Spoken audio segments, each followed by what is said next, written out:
یہ رشتہ خوب چلے گا، یہ مووی خوب چلے گی، ہماری دوستی خوب چلے گی۔ ایسے جملے ہم اپنے ڈے ٹو ڈے لائف یعنی روزمرہ زندگی میں ضرور بولتے یا سنتے ہیں۔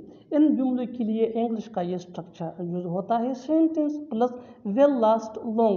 سینٹینس یہ ٹینس یا سچویشن کے حساب سے چینج ہوتا رہے گا، ول لاسٹ لانگ یہ وہی کا وہی رہے گا، وچ مین خوب چلے گا یا خوب چلے گی۔ اچھی طرح سمجھنے کے لیے کچھ مثالیں دیکھتے ہیں۔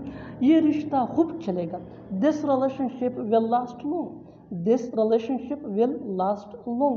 یہ مووی خوب چلے گی، this movie will last long, this movie will last long. ہماری دوستی خوب چلے گی، ہماری دوستی خوب چلے گی، over friend ship will last long, over friend ship will last long. بالکل ہم اسٹرکچر کو اسٹیپ بائی اسٹیپ فالو کر رہے ہیں، آپ بھی اسٹرکچر کی مدد سے سیکھ سکتے ہیں، بنا سکتے ہیں ایسے ہزاروں جملے انگریزی زبان میں آسانی سے۔ That can be really help for you. اچھی طرح سمجھنے کے لیے ایک اور مثال دیکھتے ہیں، one more example for better understanding. یہ موبائل خوب چلے گا، this mobile will last long, this mobile will last long. اور آخر میں یہ سینٹینس آپ کے لیے کامنٹ سیکشن میں اس کا جواب ضرور دینا۔ یہ ویڈیو خوب چلے گی، یہ ویڈیو خوب چلے گی۔ Subscribe to English page for more advance English sentence structure. Thanks for